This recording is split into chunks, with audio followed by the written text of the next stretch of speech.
আসসালামু আলাইকুম। নবম দশম শ্রেণীর শিক্ষার্থীদেরকে স্বাগতম জানাচ্ছি আজকের এই টিউটোরিয়ালে। আজকে আমরা আলোচনা করব তোমাদের ইতিহাস বইয়ের দশম অধ্যায়ের অনুশীলন অর্থাৎ 141 এবং 142 পৃষ্ঠায় তোমাদেরকে যে বহু নির্বাচনী প্রশ্ন, সৃজনশীল প্রশ্ন, একই সাথে তোমাদেরকে এখান থেকে যে সংক্ষিপ্ত প্রশ্নগুলি দেওয়া হয়েছে এই ক্লাসে আমরা সবগুলির সমাধান বা উত্তরগুলি করে ফেলব।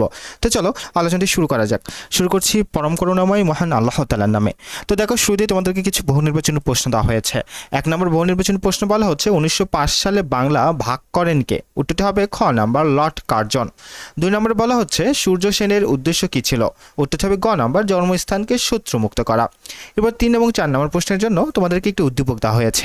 উদ্দীপকে বলা হচ্ছে, দেখো, নিশাপুর চা বাগানে চা শ্রমিকরা তাদের কম মজুরির প্রতিবাদ করতে বিপ্লবী নেতা কিরণের ডাকে রাস্তায় নেমে বিক্ষোভ করছিল। একজন সাহসী নারী শ্রমিক ওই বিপ্লবিক আন্দোলনে সক্রিয় হন। চা মালিকদের হাতে ধরা পড়ার ইঙ্গিত পেয়ে তিনি আত্মহত্যা করেন। অপরপক্ষে কিরণ এর বন্ধু শ্যামল নিয়মতান্ত্রিক আন্দোলনের প্রতি ক্ষুব্ধ হয়ে একটি সংগঠন প্রতিষ্ঠা করে, তার মাধ্যমে প্রতিরোধ আন্দোলন গড়ে তোলেন। এখান থেকে 3 নম্বরে বলা হচ্ছে কিরণের সহযোগী সাহসী নারী শ্রমিক ইতিহাসের কোন বিপ্লবীর দ্বারা প্রভাবিত হয়েছে বলে মনে করো? উত্তর হবে ঘ নাম্বার প্রীতিলতা ওয়াদ্দেদার, তাই না? আচ্ছা, এরপর 4 নম্বরে বলা হচ্ছে, দেখো, যে শ্যামলের প্রতিষ্ঠিত সংগঠনের সাথে তোমার পাঠ্যপুস্তকের যে সংগঠনের সাদৃশ্য আছে তার অন্তর্ভুক্ত বিষয় হচ্ছে নিচের কোনটি? উত্তরটি হবে খ নাম্বার একটি শক্তিশালী বিপ্লবী বাহিনী গঠন করা। এবার তোমাদেরকে সৃজনশীল প্রশ্ন দেওয়া হয়েছে। চলো আমরা ক নাম্বার অর্থাৎ 1 নম্বর সৃজনশীল প্রশ্নের উত্তর সর্বপ্রথম দেখে ফেলি, এরপর আমরা সংক্ষিপ্ত প্রশ্নের উত্তরগুলো পর্যায়ক্রমে দেখে নেব। তো দেখো, সৃজনশীল প্রশ্নের ক নম্বরে তোমাদেরকে বলা হচ্ছে যে সত্য বিলোপ নীতি কি? উত্তরটি দেখো, লর্ড ডালহৌসি প্রবর্তিত যে নীতি অনুযায়ী কোনো দেশের রাজ্য বা অঞ্চলের রাজা অপ্রত্যক্ষ অবস্থায় মারা গেলে সেই রাজ্য সরাসরি ব্রিটিশ সাম্রাজ্যের অন্তর্ভুক্ত হতো, তাকে সত্য বিলোপ নীতি বলে। খ নম্বরে বলা হচ্ছে এনফিল্ড রাইফেল সৈন্যদের বিদ্রোহী করে তুলল কেন? উত্তর, 1857 সালে সিপাহী বিদ্রোহের অন্যতম প্রধান কারণ ছিল এই এনফিল্ড রাইফেল। এই রাইফেলের টোটা বা কার্তুজটি ব্যবহারের আগে দাঁত দিয়ে কাটতে হতো। তৎকালীন সময়ে সৈন্যদের মধ্যে গুঞ্জন ছড়িয়ে পড়ে যে এই টোটায় গরু ও শূকরের চর্বি মেশানো রয়েছে। এটি হিন্দু ও মুসলিম উভয় সম্প্রদায়ের ধর্মীয় অনুভূতিতে আঘাত করার সিপাহীরা ক্ষুব্ধ হয়ে ওঠে এবং বিদ্রোহ ঘোষণা করে। এরপর গ এবং ঘ নম্বর প্রশ্নের জন্য আমাদেরকে কিন্তু উদ্দীপক দেওয়া হয়েছে। চলো আমরা একটু উদ্দীপকটি ভালো করে পড়ে ফেলি, এরপর উত্তরগুলি দেখে ফেলবো। তো দেখো, 2টি দৃশ্যকল্প দেওয়া রয়েছে উদ্দীপকে। 1 নম্বর দৃশ্যকল্পে বলা হচ্ছে কিয়া ও কণা 2 বোন ঈদের কেনাকাটা করতে বাজারে যায়। কিয়া তার পছন্দের তালিকায় বিদেশি কসমেটিক্স রাখলেও কণা বিদেশি কসমেটিক্স না কেনার পক্ষে মত দেয়। কণা বিষয়টি ভালোভাবে বোঝানোর পর তার বোন বিদেশি কসমেটিক্স কেনার বিষয়টি হতে সরে আসে। এবার দৃশ্যকল্প 2 দেখো, বলা হচ্ছে সালেপুর ইউনিয়নটি নদীর তীরে অবস্থিত। গত বছর বন্যায় ফসল ও রাস্তাঘাটের ব্যাপক ক্ষয়ক্ষতি হয়। আয়তনে বড় হওয়ায় ত্রাণ তৎপরতা সহ বিভিন্ন উন্নয়নে কর্মকাণ্ডের সমস্যা সৃষ্টি হচ্ছিল। উক্ত সমস্যার সমাধান কল্পে এই ইউনিয়নকে 2টি আলাদা ইউনিটে ভাগ করা হয়। এর ফলে ইউনিয়নবাসীর মধ্যে অসন্তোষ দেখা দেয়। এখান থেকে গ নম্বর প্রশ্ন তোমাদেরকে বলা হচ্ছে যে কেন আন্দোলনে শিক্ষায় অনুপ্রাণিত হয়ে কণা বিদেশি কসমেটিক্স কিনতে চায়নি? ব্যাখ্যা করো।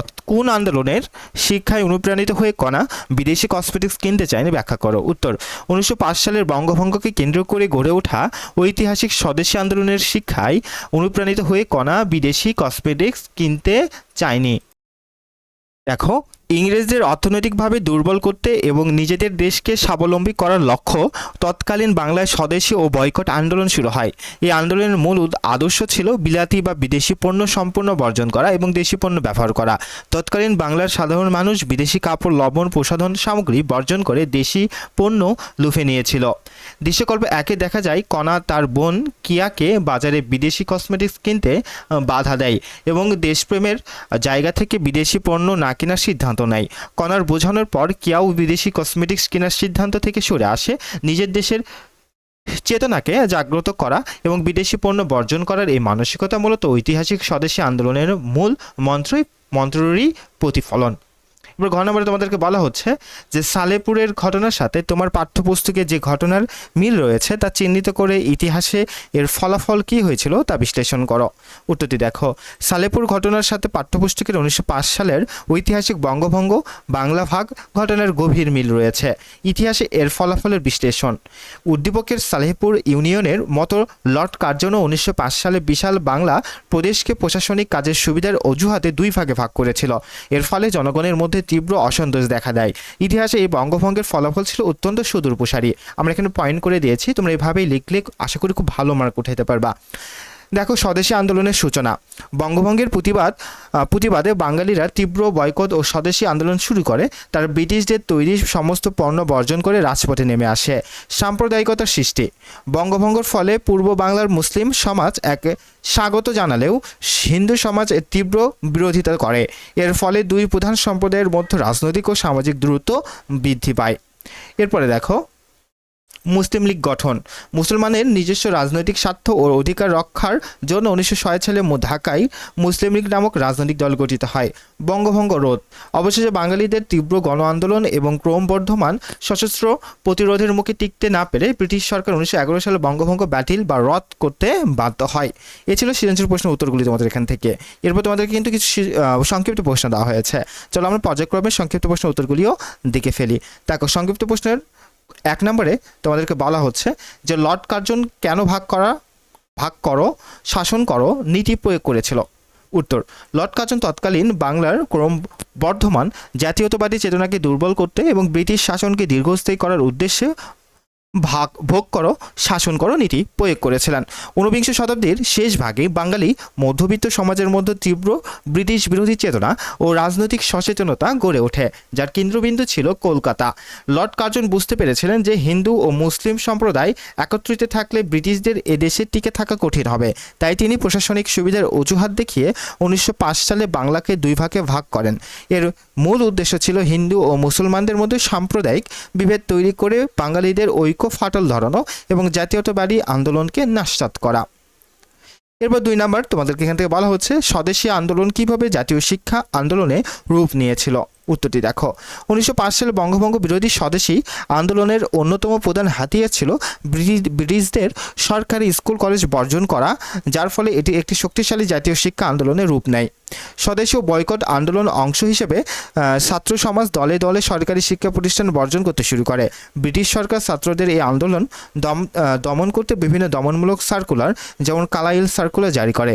এর প্রতিবাদে এবং আন্দোলনকারী ছাত্রদের পড়াশোনা সচল রাখতে দেশীয় নেতৃবৃন্দ বিকল্প হিসেবে নিজস্ব জাতীয় শিক্ষা পরিষদ গঠন করেন।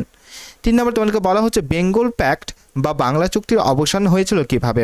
উত্তর, 1925 সালে বেঙ্গল প্যাক্টের মূল উদ্যোক্তা ও অসাম্প্রদায়িক নেতা দেশবন্ধু চিত্তরঞ্জন দাসের আকস্মিক মৃত্যুর পর কংগ্রেসের রক্ষণশীল নেতাদের বিরোধিতার কারণে এই চুক্তির অবসান হয়েছিল।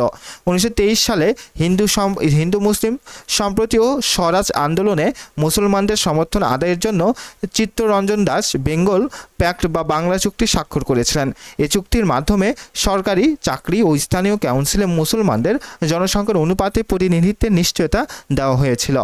এই ছিল তোমাদের জন্য আজকের এই আলোচনাটি। ভিডিওটি ভালো লেগে থাকলে লাইক দেবে এবং অবশ্যই লার্ন ফ্লুয়েন্সি চ্যানেলটিকে সাবস্ক্রাইব করবে। ভালো থেকো, সুস্থ থেকো। আসসালামু আলাইকুম।